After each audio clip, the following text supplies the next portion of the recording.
الحمد لله نحمده ونستعينه ونستغفره ونعوذ بالله من شرور أنفسنا ومن سيئات أعمالنا من يهده الله فلا مضل له ومن يضلل فلا هادي له وأشهد أن لا إله إلا الله وحده لا شريك له وأشهد أن محمدًا عبده ورسوله أما بعد فإن خير الحديث كتاب الله وخير الحدي حدي محمد صلى الله عليه وسلم وشر الأمور محدثاتها وكل محدثة بدعة وكل بدعة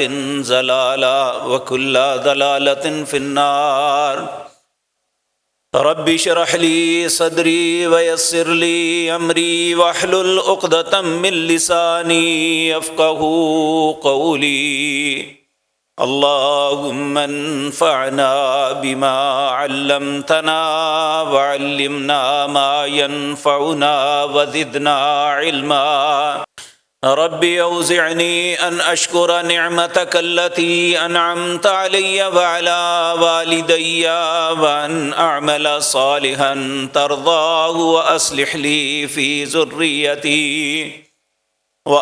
لي في ذريتي إني تبت إليك وإني من المسلمين أعوذ بالله السميع العليم من الشيطان الرجيم بسم الله الرحمن الرحيم وَإِذْ أَخَذَ اللَّهُ مِيثَاقَ الَّذِينَ أُوتُوا الْكِتَابَ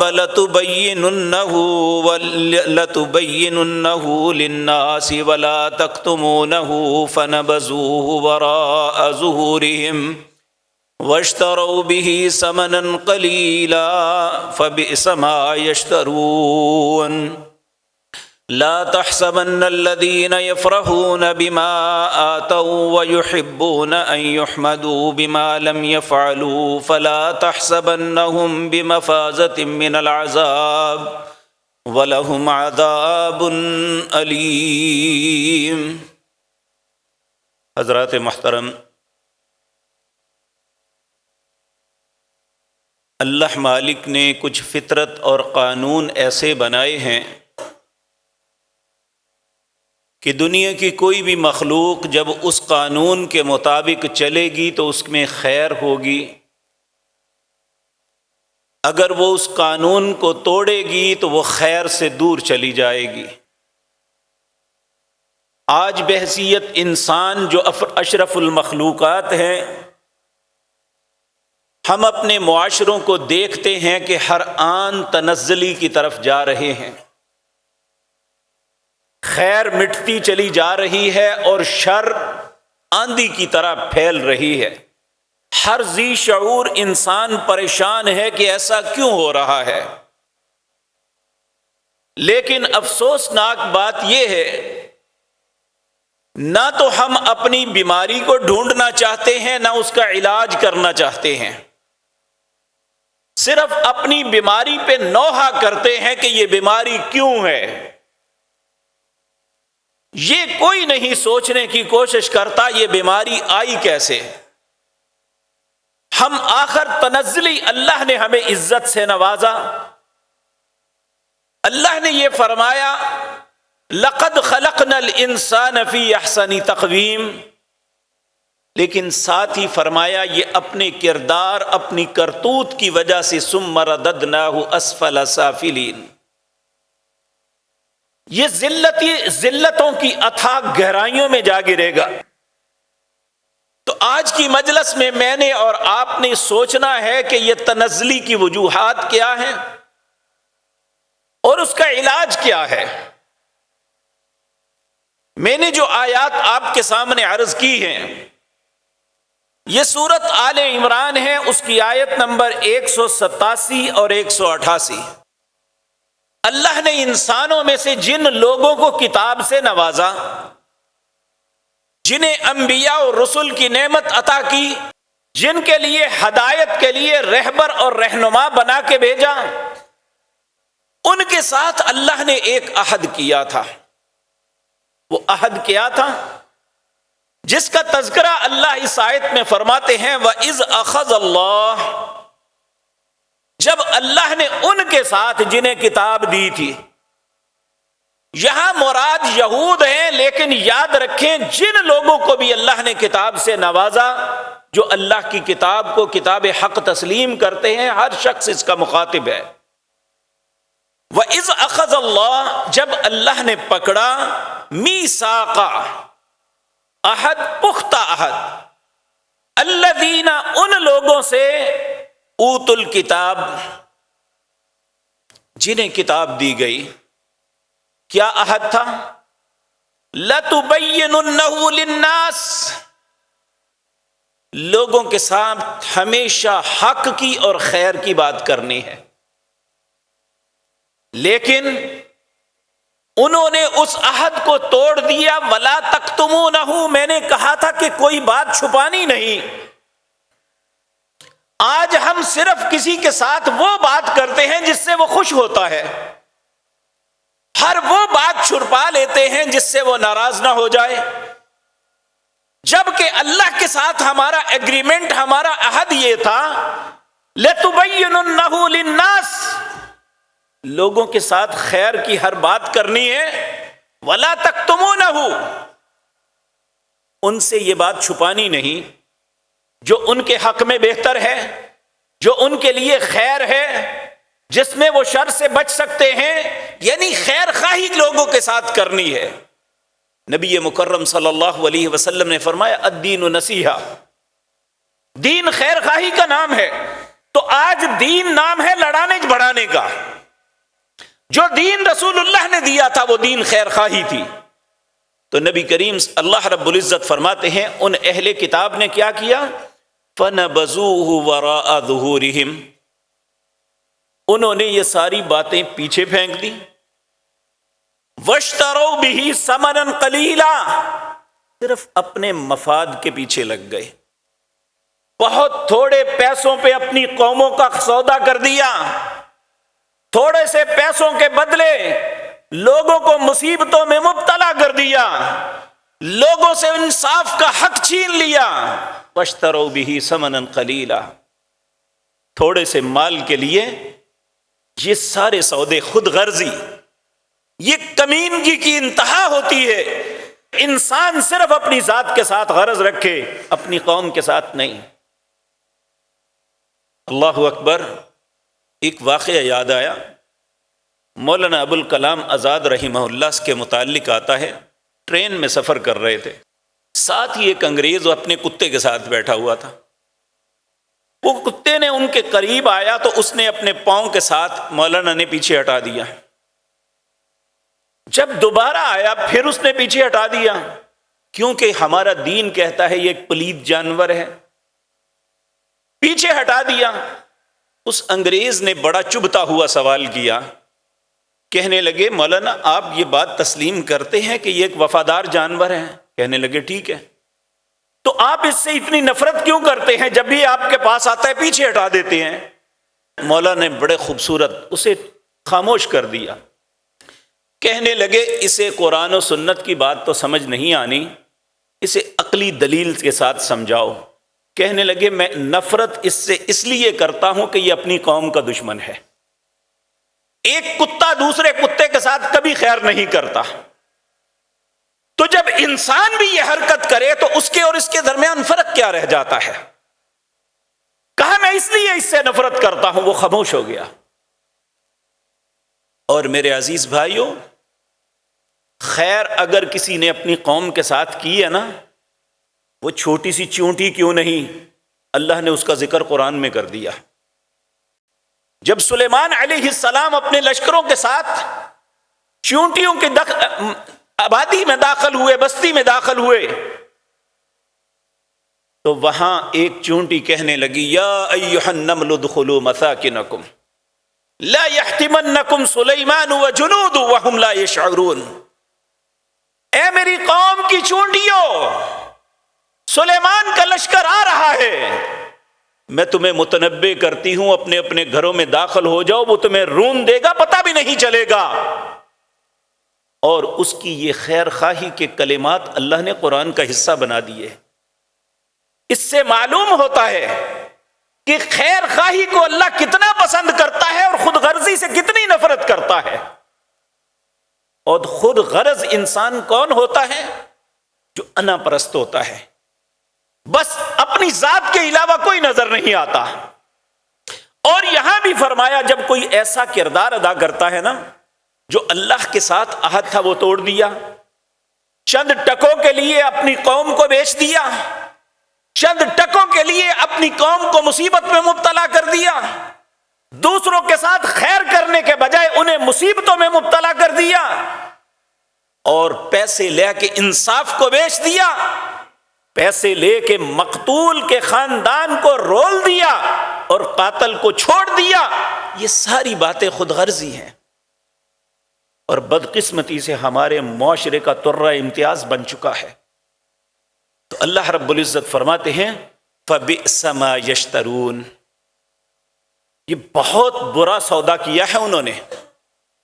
یہ جو چند ٹکے رشوت کے نام پہ، دھوکے کے نام پہ، خیانت کے نام پہ، ملاوٹ کے نام پہ، اس ممبر و محراب کو بیچنے کے نام پہ جو علماء اکٹھے کرتے ہیں، جو تاجر اکٹھے کرتے ہیں، جو ہمارے ارباب اختیار اکٹھے کرتے ہیں، فَبِئْسَ مَا يَشْتَرُونَ، یہ بہت برا ہے جو سودا کر رہے ہیں۔ پھر فرمایا لا تحسبن الذین یفرحون بما اتوا، کوئی شخص یہ گمان نہ کرے یہ جو ان کے پاس مال اکٹھا ہو گیا، منصب مل گیا، یہ سب کچھ ہو گیا، یہ بڑے خوش ہوتے ہیں، اور وَيُحِبُّونَ أَن يُحْمَدُوا بِمَا لَمْ يَفْعَلُوا، چاہتے یہ ہیں جو کچھ بھی نہیں کیا لوگ پھر بھی ان کی تعریف کریں۔ اور آج آپ دیکھ لیں، اگر صاحب اختیار لوگ ہیں، اگر صاحب منصب لوگ ہیں، اگر معاشرے کے اندر کوئی اچھا خاندانی آدمی ہے، کوئی سیاست میں کوئی بڑا زعیم ہے، ہر شخص کیا کچھ نہیں بلکہ میری تعریف کی جائے۔ یہ انانیت، انا پرستی، یہ کہاں سے شروع ہوئی؟ سب سے پہلے یہ کردار ادا کرنے والا شیطان تھا۔ جب اللہ رب العزت نے آدم علیہ السلام کے متعلق فرشتوں کو حکم دیا اسجدوا آدم فسجدوا الا ابلیس، سب نے سجدہ کیا، ابلیس نے نہیں کیا۔ اللہ نے اس سے سوال کیا، قال یا ابلیس ما منعک ان تسجد اذ امرتک، اے ابلیس کس چیز نے تجھے منع کیا ہے، میں حکم دے رہا ہوں۔ لما خلقت بیدی، تجھے اس بات کا علم بھی نہیں ہے کہ میں نے اس آدم کو اپنے ہاتھ سے بنایا ہے۔ آگے اللہ کو جواب کیا دیتا ہے؟ کہتا ہے قال انا خیر منہ خلقتنی من نار وخلقتہ من طین، یہ احساس برتری کہ میں بہتر ہوں، انا میں لگاتے ہیں، جو بھی برباد ہو جاتا ہے۔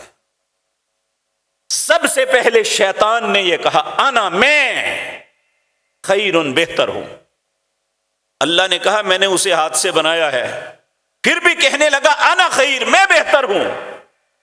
خلقتنی من نار وخلقتہ من طین، تو نے اسے مٹی سے بنایا، مجھے آگ سے بنایا ہے۔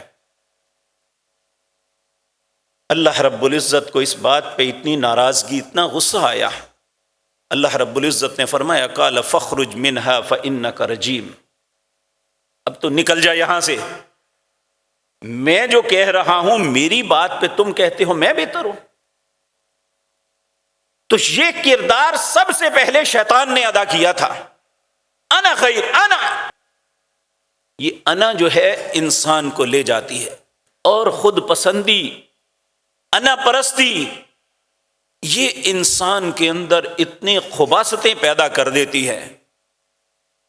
یہ ہوتی کیا ہے؟ اپنی اہمیت کا انتہائی احساس کہ میں کچھ چیز ہوں. نمبر 2، اپنے آپ کو انوکھا اور منفرد خیال کرنا کہ میں لوگوں سے کچھ الگ مخلوق ہوں. چاہے وہ ایک مذہبی میں رہنما ہو، چاہے وہ کوئی سیاسی زعیم ہو، وہ حکومت کا کوئی اہلکار ہو، یا کسی منصب پہ بیٹھا ہوا کوئی انسان ہو، یا کوئی بہت بڑا صنعت کار یا تاجر یا ذمہ دار یا کاشتکار ہو، یہ احساس ہونا کہ میرے جیسا کوئی نہیں. جس طرح کے سورۃ کہف کے اندر 2 بھائیوں کا تذکرہ آتا ہے. ایک نے جب یہ بات کہی کہ مجھے کثرت مال اور اولاد ملی ہے، یہ مال و دولت سب کچھ میری وجہ سے ہے، تو اس وقت اللہ رب العزت نے بلکہ اس کے بھائی نے کہا کہ کیوں نہیں تو نے یہ نہیں کہا کہ ما شاء اللہ لا قوت الا باللہ، یہ سب کچھ اللہ کی طرف سے ہے. نیکی اور برائی کو گھیرنے والی قوت اس کی ہے. یہ اس کا تکبر کرنا، اس کا سب کچھ جلا گیا، سب کچھ ختم کر گیا. اور ایک اس کے اندر یہ غلطی آتی ہے ایسے انسان کے کہ یہ ہر وقت اس کی خواہش رہتی ہے کہ لوگ مجھے سراہیں، میری تعریف و توصیف کریں. اگر میں نے کوئی کام کیا ہے تب بھی، نہیں کیا تب بھی. اور ایک خباثت یہ بھی آتی ہے کہ یہ ہر چیز پہ اپنا حق سمجھتا ہے کہ جو میں نے کہا، جو میں نے کیا وہی حق ہے. حالانکہ حق کسی کے گھر کی لونڈی نہیں ہے، حق اللہ اور اس کے رسول کے حکموں کا نام ہے. اگر اس کی اتباع ایک فقیر آدمی کرے گا تو وہ اللہ کی نظر میں وہ بھی باعزت ہے. اگر ایک بادشاہ وقت اس کی تعظیم اور اس کی اطاعت نہیں کرتا، اللہ کی نظر میں جس طرح آج ہم کسی فقیر کو، کسی غریب کو رذیل سمجھتے ہیں، اللہ کی نظروں میں وہ حکمران رذیل انسان ہے. اسی طرح ہمدردی کا احساس ختم ہو جانا. جب انسان خود غرض ہوتا ہے تو اس کے اندر ہمدردی ختم ہو جاتی ہے. بس اپنی ذات سے غرض ہے. تڑپتے ہوئے لوگ، بلکتے ہوئے بچے اور بھوک کا افلاس سے مارا ہوا معاشرہ، کچھ بھی نظر نہیں آتا اسے. اور اسی طرح ایک خباثت یہ آتی ہے، ہر سے حسد کرتا ہے. اپنی خباثتوں کو چھپانے کے لیے دوسرے پہ الزام تراشی اور بہتان ترازی کرتا ہے. بہادر شاہ ظفر نے بڑی خوبصورت بات کہی. مجھے اور آپ کو، ہر انسان کو اس بات پہ غور کرنا چاہیے. کہتے ہیں نہ تھی جب گناہوں پہ اپنے نظر، رہے ڈھونڈتے لوگوں کے عیب و ہنر. جب تک اپنے گناہوں پہ نظر نہیں نہ ہوتی، سارے برے ہیں، ہر میں وہ گناہ ہیں. کہتا ہے پڑی جب گناہوں پہ اپنے نظر، نگاہوں میں کوئی برا نہ رہا. جب انسان اپنے کردار کو دیکھتا ہے، اپنے اندر اپنی اغلاط کا مشاہدہ کرتا ہے، تو پھر اسے اپنے سے سب اچھے محسوس ہوتے ہیں کہ یہ بھی اچھا ہے، یہ بھی اچھا ہے، یہ بھی اچھا ہے، ساری خطائیں مجھ میں ہی ہیں. خود غرض انسان جو ہے، اس کے اندر یہ خباثت ہوتی ہے کہ ہر سے حسد کرتا ہے، اور مغرور اور گمنڈی کا رویہ اس کا ہوتا ہے. اللہ رب العزت ہم سب کو محفوظ فرمائے. سب سے پہلے خود غرضی اور کمینگی کا اظہار جس نے کیا تھا وہ شیطان تھا، جس نے مالک و خالق کے سامنے کہا تھا قال انا خیر، میں بہتر ہوں. خلقتنی من نار وخلقتہ من طین قال فاخرج منها فانک رجیم. اللہ نے کہا نکل جا، آج سے میرے دربار سے تو راندہ درگاہ ہے. وَإِنَّ عَلَيْكَ لَعْنَتِي إِلَى يَوْمِ الدِّينِ، قیامت تک تو اللہ کی رحمت سے محروم ہوگا. یعنی جو خود غرض انسان ہوتا ہے وہ اللہ کی رحمت سے محروم ہو جاتا ہے۔ اس لیے میرے پیارے بھائیوں، آج جو اکنامکس ہم اپنے بچوں کو بڑے شوق سے پڑھاتے ہیں، وہ ہمیں سبق ہی یہ دیتی ہے کہ اپنی ذات کا سوچو، اپنے مفادات کا تحفظ کرو۔ اسلام ہمیں کہتا ہے کہ جب تم دوسرے کے مفاد کا تحفظ کرو گے، تیرا رب تیرے مفاد کا تحفظ کرے گا۔ جب تم دوسرے کے ساتھ خیر کرو گے، تیرا رب تیرے ساتھ خیر کرے گا۔ اسلام کا لیکچر یہ ہے، اسلام کا اصول یہ ہے۔ جو آداب معیشت ہمیں سکول و کالج میں پڑھائے جاتے ہیں، اس میں ہمیں اس کا بنیادی نظریہ یہ ہے، آپ نے اپنے مفادات کا تحفظ کیسے کرنا ہے۔ اس میں یہ ہے کہ جیسے بھی ہے پورے معاشرے کو بلڈوز کر دو، آپ کا مفاد پورا ہونا چاہیے۔ اس چیز نے ہمیں یہاں تک پہنچا دیا، آج بھائی بھائی سے مفادات کے لیے لڑ رہا ہے، بہن بھائی کے ساتھ مفادات کے لیے لڑ رہی ہے۔ آپ کسی جج صاحب کے پاس بیٹھے، جا کے دیکھیں، جو دیوانی مقدمات سنتے ہیں، آپ کو پتہ چلے گا کہ بہت سے مقدمے، 90% مقدمات بہنوں بھائیوں کے درمیان، خون کے رشتوں کے درمیان آپس میں ہیں، مفاد کا ٹکراؤ ہے۔ کوئی شخص کسی کو مفاد دینا تو دور کی بات ہے، اس کا حق چھیننا اپنا حق سمجھتا ہے۔ یہی وجہ ہے کہ معاشرے سے سکون مٹ گیا، اطمینان نام کی کوئی چیز ہمارے معاشرے میں نظر نہیں آتی، اور ہم میں سے ہر انسان ایک دوسرے پہ الزام لگا کے خاموش ہو جاتا ہے۔ اگر سوچا جائے تو ہم سب ذمہ دار ہیں۔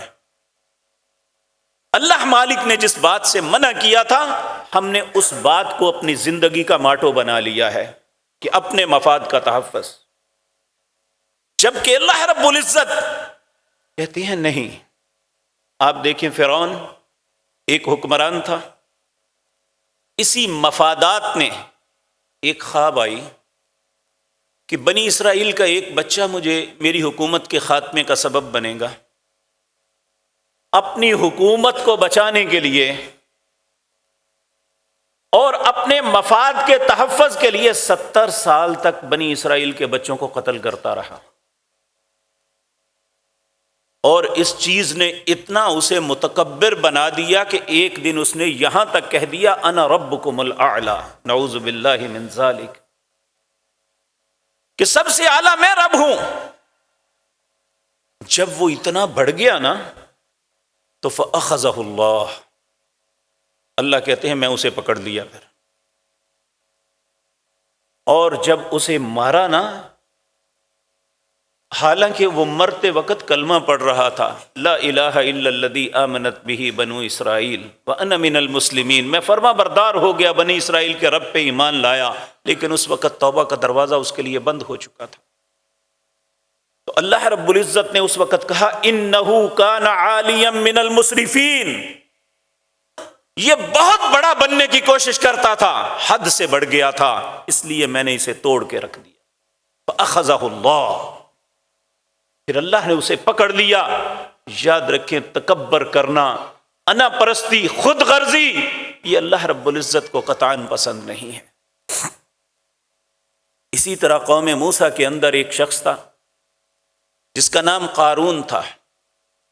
ان قارون کان من قوم موسیٰ فبغى عليهم وآتيناه من الكنوز ما إن مفاتحه لتنوء بالعصبة أولي القوة إذ قال له قومه لا تفرح إن الله لا يحب الفرحين۔ قارون قوم موسیٰ میں تھے، اور اس کے پاس اتنے خزانے تھے، اتنا مال تھا کہ ایک بہت بڑی جماعت اس کی خزانوں کی چابیاں اٹھاتی تھی۔ اس کی قوم نے کہا کہ اتنا فخر نہ کر، اللہ ایسے بندوں کو پسند نہیں کرتا جو ہر وقت انا انا ہی کرتے رہتے ہیں۔ تو اس نے جواب میں کہا انما اوتیتہ علی علم عندی، یہ مال دولت اللہ نے نہیں، میں نے اپنے علم سے حاصل کیا ہے۔ اولم یعلم ان اللہ قد اہلک من قبلہ من القرون من هو اشد منہ قوة واکثر جمعا ولا يسأل عن ذنوبهم المجرمون۔ اللہ فرماتے ہیں کیا یہ نہیں دیکھتا کہ اس سے پہلے کتنے طاقتور، کتنے مالدار، کتنے متکبر تھے جنہیں میں نے ہلاک کر دیا، اور اس کی حیثیت کیا ہے؟ اور پھر جب اللہ نے اسے زمین کے اندر، زمین پھٹی اور دھنسا دیا، وہی لوگ جو اس کے متعلق کہتے تھے کتنا لکی آدمی ہے، جس بات پہ ہاتھ ڈالتا ہے سونا بن جاتی ہے، کاش ہم بھی ایسے ہو جائیں، پھر وہ کہنے لگے اللہ تیرا شکر ہے ہم ایسے نہیں تھے۔ تو میرے پیارے بھائیو، انا اللہ کو قطعاً پسند نہیں ہے، اور یقین مانیے دکھ کی بات یہ ہے کہ ہمارے ہاں جس کو چھوٹا یا بڑا منصب مل جاتا ہے، جس کو اللہ خوبصورتی دے دیتا ہے، جس کو اللہ تھوڑے سے مال سے نواز دیتا ہے، وہ اپنی حد سے فوراً نکل کے یہ سمجھتا ہے کہ بس اب میں ہی ہوں، میرے علاوہ کوئی کچھ نہیں ہے۔ آپ نے ہر سابقہ حکمران کی زبان سے سنا ہوگا، میں نہ رہا تو ملک نہیں رہے گا۔ بے شک ہر آنے والا بدتر آیا، لیکن یہ جب تک اللہ نے چاہنا ہے یہ ملک قائم رہے گا، اس کے لوگ قائم رہیں گے۔ تو اللہ رب العزت نبی کریم صلی اللہ علیہ وسلم سے حضرت ابو ہریرہ روایت کرتے ہیں، یہ میرے اور آپ کے لیے بھی سوچنے کی بات ہے، کیونکہ ہم بھی اپنے لباس پہ، اپنے مال پہ، اپنی اولاد پہ بڑا فخر کرتے ہیں۔ ایسا ہی ایک معاملہ رسول اللہ نے بیان کیا کہ بنی اسرائیل میں ایک شخص تھا، وہ اپنے لوگوں کے درمیان بیٹھا ہوا تھا، اس کے دل میں خیال آیا کہ میں اپنی برتری ان کے لوگوں کے سامنے ظاہر کروں۔ اس نے بڑا متکبرانہ خوبصورت لباس پہنا، اور اس نے اپنے بڑے بال بنائے اور اکڑتا ہوا باہر نکلا۔ اللہ رب العزت کو اتنا غصہ آیا، اذ خسف اللہ نے اسے زمین کے اندر دنسا دیا۔ رسول اللہ صلی اللہ علیہ وسلم نے ارشاد فرمایا، فَهُوَ وہ زمین قیامت قائم ہونے تک زمین کے اندر دنستا رہے گا۔ یہ تکبر کا اللہ رب العزت کو اتنا غصہ آتا ہے۔ آج ہم میں بھی جس کو اللہ رب العزت تھوڑا سا نواز دیتا ہے، چاہیے تو یہ کہ ہم سب اللہ کا شکر ادا کریں، جس کا تذکرہ انشاءاللہ عرض کرتا ہوں۔ ایسے لوگ بھی دنیا میں پیدا ہوئے۔ پہلے ہم یہ بات اچھی طرح سمجھ لیں کہ جس نے تکبر کیا، خود پسندی کا اظہار کیا، یہ سمجھا کہ میں ایک ایسی شخصیت ہوں کہ میرے بغیر دنیا کو چارہ ہی کوئی نہیں ہے، یا میں ہی سب کچھ ہوں، لوگوں کو حقیر جانا، اللہ نے اس کو برباد کر دیا۔ ان میں ایک نمرود بھی تھا۔ سیدنا ابراہیم علیہ السلام کے زمانہ مبارک میں ایک وقت ایسا آیا، ابراہیم ان کے دربار میں ان کے ساتھ مکالمہ ہو گیا، جس کا تذکرہ اللہ نے سورۃ بقرہ 3 پارے میں کیا ہے۔ الم تر الی الذی حاج ابراہیم فی ربہ ان آتاہ اللہ الملک اذ قال ابراہیم ربی الذی یحیی و یمیت قال انا احیی و امیت قال ابراہیم فإن اللہ یأتی بالشمس من المشرق فأت بها من المغرب فبہت الذی کفر واللہ لا یہدی القوم الظالمین۔ اللہ فرماتے ہیں کیا آپ نے نہیں دیکھا اس جھگڑے کو جو ابراہیم اور نمرود کے درمیان ہوا تھا؟ جب ابراہیم نے اپنے رب کے معاملے میں کہا کہ ان آتاہ اللہ الملک، اللہ وہ ذات پاک ہے جس نے تجھے بادشاہت دی، اور جب ابراہیم نے کہا ربی الذی، میرا رب وہ ہے یحیی و یمیت، جو زندہ کرتا ہے اور مارتا ہے۔ اب یہ بادشاہوں کی عقل میں ایسی باتیں نہیں آتی، یہ اپنی انانیت، اپنے تکبر میں بہت کچھ کہہ جاتے ہیں۔ آج بھی حکمران ایسے ہی کرتے ہیں۔ اس نے بھی کہا انا احیی و امیت، یہ تو میں بھی کر سکتا ہوں، میں زندہ بھی کر سکتا ہوں، مار۔ کہا کیسے؟ کہا ایک سزائے موت کے قیدی کو کہا جاؤ تم آزاد ہو، اور ایک آزاد بندے کو پکڑ کے اس کی گردن اتار دی۔ تو ابراہیم علیہ السلام نے کہا اسے سمجھ ایسے نہیں آئے گی۔ کہا فَإِنَّ اللَّهَ يَأْتِي بِالشَّمْسِ مِنَ الْمَشْرِقِ فَأْتِ بِهَا مِنَ الْمَغْرِبِ، میرا رب مشرق سے سورج چڑھاتا ہے تو مغرب سے چڑھا کے دکھاؤ۔ فَبُهِتَ الَّذِي كَفَرَ، پھر سارا غرور خاک میں مل گیا۔ اللہ کا مقابلہ کون کرے؟ تو اللہ رب العزت ہمیں سمجھ عطا فرمائے، ہم انانیت سے، خود غرضی سے نکلیں، احساس کی زندگی جئیں۔ اور دیکھیں اللہ جب نعمت دیتا ہے نا تو نعمت کا مطلب کفر نہیں ہوتا، انکار نہیں ہوتا، نافرمانی نہیں ہوتا۔ نعمت کا مطلب یہ ہوتا ہے کہ اس مالک کا شکر ادا کیا جائے جس نے احسان کیا ہے۔ آپ دیکھیں ہم اگر کوئی چھوٹا سا کسی کا کام کر دیں نا تو ہم یہ توقع رکھتے ہیں کہ یہ شخص میرے سامنے ہمیشہ آنکھیں جھکا کے کھڑا ہو، میں نے اس پہ احسان کیا ہے۔ ایک انسان کی حیثیت سے اگر کسی کا چھوٹا سا کام کر دیا تو جس اللہ نے سارے احسان کیے ہیں اس کا نہیں ماننا کچھ بھی۔ اور میرے بھائیو ہر مالدار بھی ایسا نہیں ہوتا۔ ایک مالدار کا تذکرہ اللہ نے کیا ہے جسے دنیا میں سب سے بڑی بادشاہت اللہ نے دی تھی، جنہوں نے اللہ سے دعا مانگی لا ينبغی لأحد من بعدی، اے اللہ میرے بعد ایسی بادشاہت کسی کو نہ دینا۔ اللہ نے کہا نہیں دوں گا۔ وہ انسانوں پہ نہیں، جنوں پہ، پرندوں درندوں چرندوں پہ، حتیٰ کہ ہواؤں پہ بھی اللہ نے ان کا حکم لاگو کیا ہوا تھا۔ جب اللہ نے یہ اتنی بڑی نعمت عطا کی، آج ہم 10-20 لاکھ کی گاڑی آ جائے نا تو سب سے پہلے ڈیک لگا کے اونچی آواز کر کے پورے روڈ پہ گھمائیں کہ لوگوں کو دکھائیں نا ہمارے پاس گاڑی آ گئی ہے۔ یہ اللہ کا شکر ادا کرتے ہیں ہم، اللہ کی اس نعمت کا شکر اس طرح ادا کرتے ہیں۔ حالانکہ ہم نے اپنے آبا کو دیکھا کہ جب انہیں اللہ کوئی نعمت سے نوازتا تھا وہ فوراً اللہ کے گھر میں آ کے 2 رکعتیں پڑھتے تھے۔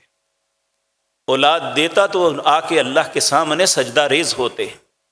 اگر اس وقت گائیں بھینس یہ بہت بڑی چیزیں تھیں، آج سواری گاڑی ہمارے لیے سب سے اہم ہے، تو اللہ کسی کو نعمت سواری دیتا تو وہ فوراً آ کے 2 نفل پڑھتا پھر اس پہ بیٹھتا۔ یہ طرز عمل تھا، اسی لیے ان کی زندگی پرسکون تھی۔ دنیا کا سب سے بڑے بادشاہت جسے اللہ نے عطا کی سیدنا سلیمان علیہ السلام۔ سیدنا سلیمان علیہ السلام چیونٹی کو بستی میں داخل ہوئے، جس طرح میں پہلے عرض کر چکا، تو چیونٹی اپنی ٹانگوں کو کھڑا کر کے اپنی قوم میں اعلان کر رہی ہے یا ایھا النمل ادخلوا مساکنکم لا یحطمنکم سلیمان وجنودہ وہم لا یشعرون۔ جب سلیمان کی کان میں چیونٹی کی بات پڑی، کیونکہ اللہ نے ان کی بولیاں بھی سکھائی ہوئی تھی، تو وہ آواز کان میں پڑی تو میرے بھائیو ہماری طرح تکبر نہ آیا، لو جی ساڈے کول تے کیڑیاں بھی پہ ڈر دیاں نے۔ کیا کہا فتبسم ضاحکا من قولها، اس کی بات پہ ہنس پڑے اور اللہ کے سامنے ہاتھ اٹھا لیے۔ کیا کہتے ہیں؟ ربی اوزعنی ان اشکر نعمتک التی انعمت علی وعلی والدی وان اعمل صالحا ترضاہ وادخلنی برحمتک فی عبادک الصالحین۔ ہنس کے کہنے لگے مالک تو نے اتنا انعام مجھ پہ کیا ہے، اب مجھے توفیق دے کہ میں تیرا شکر ادا کروں ان نعمتوں کا جو تو نے مجھ پہ کی ہے اور میرے والدین پر کی ہے۔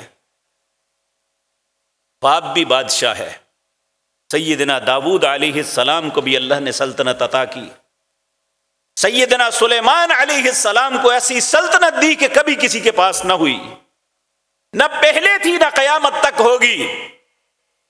تو مانگ کیا رہے ہیں؟ ربی اوزعنی، اللہ مجھے توفیق دے دے، ان اشکرہ، میں تیرا شکر کروں، نعمتک التی، ان نعمتوں کا جو تو نے کی، علیہ مجھ پر، وعلی والدیہ میرے والدین پر، اور اس کا شکر کیسے کروں؟ ان اعمل صالحا ترضا، کہ میں ایسے نیک عمل کروں جن سے تو راضی ہو جائے، وادخلنی برحمتک فی عبادک الصالحین۔ یہ دنیا کا منصب، یہ مال و دولت، یہ سب کچھ نہیں، اللہ کے نزدیک سب سے بہترین بات یہ ہے کہ نیک بندوں میں انسان شامل ہو جائے۔ تو اللہ سے دعا کیا مانگی؟ وَأَدْخِلْنِي بِرَحْمَتِكَ فِي عِبَادِكَ الصَّالِحِينَ، اے اللہ تو اپنی رحمت کے ساتھ مجھے اپنے نیک بندوں میں شامل فرما لے۔ اسی طرح سورۃ احقاف 26واں پارہ، اس میں بھی اللہ نے بعض انسانوں کا تذکرہ کیا کہ جب اللہ انہیں زندگی کی بہاریں دکھاتا ہے، حتیٰ اذا بلغ اشدہ وبلغ 40 سنہ، جب وہ جوانی کی انتہا کو پہنچتے ہیں 40 سال پہ، پھر وہ اللہ سے کہتے ہیں آج ہماری جوانی کس طرف جا رہی ہے؟ یہ مجھ سے اور آپ سے کوئی بات چھپی ہوئی نہیں ہے، میں بھی اپنی جوانی کو جانتا ہوں، آپ بھی جانتے ہیں ہماری جوانیاں کس طرف جاتی ہیں، اور اللہ نے جن نوجوانوں کی جوانیاں کا تذکرہ کیا ہے ان کی جوانی کس طرف جاتی تھی۔ وہ یہ کہتے تھے جب 40 سال کے یعنی میچور زندگی میں داخل ہو گئے، قال ربی اوزعنی ان اشکر نعمتک التی انعمت علی وعلی والدی وان اعمل صالحا ترضا واصلح لی فی ذریتی انی تبت الیک وانی من المسلمین۔ یہاں بھی اے اللہ مجھے توفیق دے کہ میں تیرا شکر کروں ان نعمتوں کا جو تو نے مجھ پر اور میرے والدین پر کی تھی، کہ میں نیک عمل کروں جن پہ تو راضی ہو جائے۔ لیکن اللہ میں صرف اپنے لیے نہیں، اپنی اولاد کے لیے بھی مانگتا ہوں، وَأَصْلِحْ لِي فِي ذُرِّيَّتِي، اے اللہ میری اولاد کی بھی اصلاح کرنا۔ انی تبت الیک، اے اللہ میں اس بات کا اقرار کرتا ہوں میں بہت خطا کار ہوں، میں تجھ سے معافی مانگتا ہوں اپنی خطاؤں کی، میں تیری طرف رجوع کرتا ہوں۔ انی تبت الیک وانی من المسلمین، اے اللہ مجھے اپنے فرما برداروں میں کر لے۔ اللہ مالک تو ہمیں بھی ایسا ہی بنا دے۔ میرے پیارے بھائیوں، اسی طرح بعض اوقات انسان کو علم پہ زوم ہو جاتا ہے۔ نبی کریم صلی اللہ علیہ وسلم نے فرمایا سب سے پہلے جن 3 لوگوں سے جہنم کو گرم کیا جائے گا ان میں سب سے پہلا عالم دین قاری قرآن ہوگا۔ اللہ اس سے پوچھیں گے میں نے تجھے علم دیا، میں نے تجھے خوبصورت آواز، اچھا پڑھنے کا سلیقہ دیا، کیا کیا؟ وہ کہے گا اللہ صبح شام تیری کلام کو لوگوں کو سناتا رہا۔ اللہ نفرت سے کہیں گے کذبتا، جھوٹ بولتا ہے تو نے تو سب کچھ اس لیے کیا کہ لوگ کہیں بڑا اجل عالم تھا، بڑا زبردست مقرر تھا، بڑا اچھا قاری تھا، وہ لوگوں نے کہہ دیا، مجھ سے کیا لینا؟ فرشتوں اس کی پیشانی کو پکڑ کے گھسیٹ کے جہنم میں پھینک دو۔ دوسرا وہ شخص جسے اللہ نے مال و دولت سے نوازا، اس سے پوچھا جائے گا میں نے مال دیا، کیا کیا؟ وہ کہے گا اللہ صبح شام تیرے رستے میں خرچ کرتا رہا۔ اللہ فرمائیں گے جھوٹ بولتا ہے، تو نے تو اس لیے خرچ کیا لوگ تجھے غنی کہیں، لوگ کہیں بڑا سخی آدمی تھا، مجھ سے کیا لینا؟ پکڑو فرشتوں اسے گھسیٹ کے جہنم کا ایندھن بنا دو۔ تیسرا وہ شخص جو اللہ کے رستے میں لڑتا ہوا مارا گیا، اس سے پوچھا جائے گا تو بتا، وہ کہے گا اللہ لڑتا ہوا اپنی جان تیرے رستے میں دے دی گی۔ اللہ وہاں بھی کہیں گے کذبتا، جھوٹ بولتا ہے تو نے تو اس لیے کیا کہ لوگ کہیں بڑا دلیر، بڑا جیدار آدمی تھا، وہ لوگوں نے کہہ دیا مجھ سے کیا لینا۔ اس لیے میرے پیارے بھائیوں، علم پہ ناز کرنا، اپنے مال پہ ناز کرنا، اپنی نیکی پہ ناز کرنا، یہ بھی اللہ کو پسند نہیں ہے۔ بلکہ آپ دیکھیں ایک صاحب علم، جب سیدنا سلیمان علیہ السلام نے ملکہ بلقیس ان کے پاس آ رہی تھی، آپ نے چاہا کہ اس کا تخت پہلے سے منگوا لیا جائے، تو انہوں نے جنات میں سے ایک بہت بڑے جن کو جو بڑا طاقتور تھا اسے کہا کہ اس کے تخت کو میرے پاس لاؤ، کتنی وقت میں لا سکتے ہو؟ اس نے کہا کہ آپ کی مجلس ختم ہونے سے پہلے پہلے لے آؤں گا. آپ نے فرمایا یہ زیادہ وقت ہے. تو وہاں ایک صاحب علم تھا جسے اللہ نے کتاب کا علم دیا. وہ کون تھا؟ لوگوں نے بڑی کہانیاں بنائی ہوئی ہیں، لیکن اللہ نے نہ اس کا نام بتایا ہے نہ اس کی جنس بتائی ہے کہ وہ انسان تھا، جن تھا یا کون تھا. صرف اتنا کہا قال الذی عنده علم من الکتاب. ان کے پاس ایک ایسا شخص جس کے پاس کتاب کا علم تھا کہنے لگا انا آتی کبھی قبل ان یرتد الیک طرفک. آپ اپنی آنکھ کو بند کر کے کھولیں، وہ یہاں ہوگا. سیدنا سلیمان نے اپنی آنکھ کو بند کر کے کھولا تو تخت وہاں پڑا ہوا تھا. اللہ اکبر. فلما رآہ مستقرا عنده، جب انہوں نے آنکھ کو کھولا تو وہاں پڑا ہوا. تو اب اس نے یہ نہیں کہا دیکھا جی میرا کمال. وہ کیا کہنے لگا؟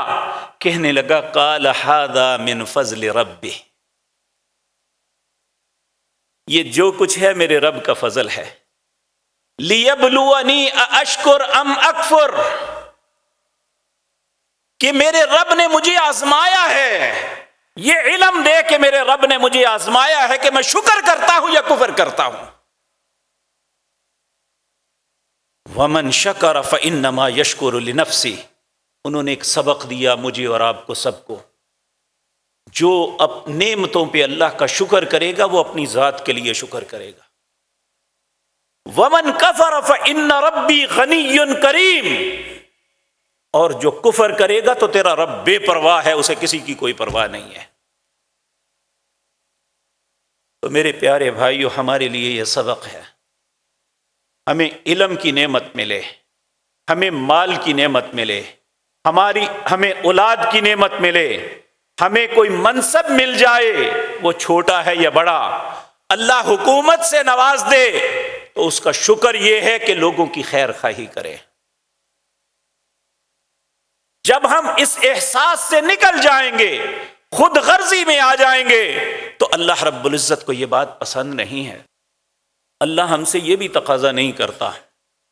اللہ کہتے ہیں فَلَا تُزَكُّوا أَنفُسَكُمْ فَلَا تُزَكُّوا أَنفُسَكُمْ.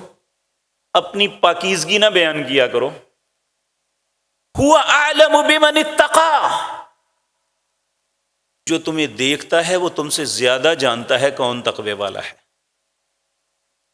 اور آج ہم دیکھتے ہیں ہم میں سے ہر شخص یہ اپنا اچھائی گنواتا ہے، بلکہ نبی کریم صلی اللہ علیہ وسلم نے فرمایا جب کسی کے متعلق بھی کہنا ہو کو کہو میرے علم کے مطابق یہ ایسا ہے. صحیح بات، اللہ کو علم ہے.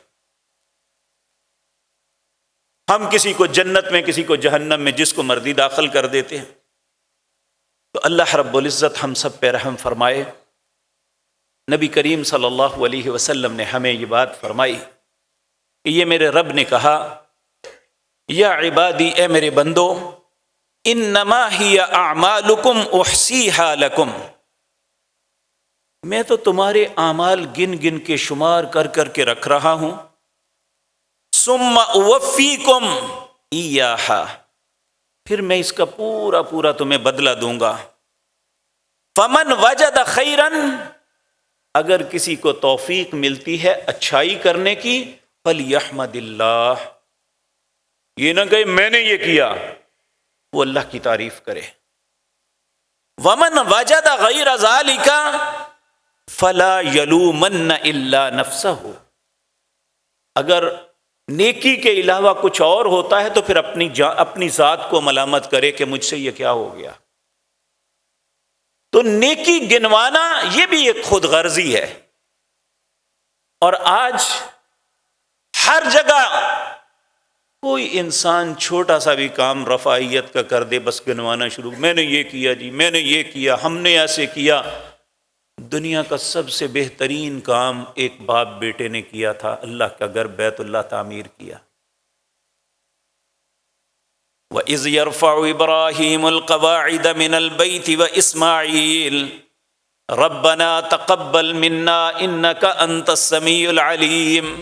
ربنا وجعلنا مسلمین لک ومن ذریتنا امۃ مسلمۃ لک وارنا مناسکنا وتب علینا انک انت التواب الرحیم۔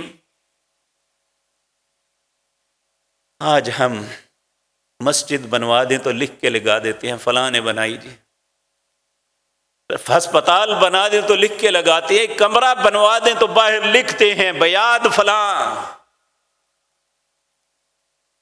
اللہ کا سب سے عزت والا گھر آج جنہیں دیکھنے کے لیے ہماری آنکھیں ترس رہی ہیں، اللہ وہ گھر ہمارے لیے کھول دے، اللہ ہمیں معاف فرما دے، اللہ ہمارے لیے وہی آسانیاں پیدا فرما دے، اس گھر کی رونقیں اللہ بحال فرما دے۔ اللہ کا سب سے عزت والا گھر جس کے دیکھنے کے لیے آنکھیں ترستی ہیں۔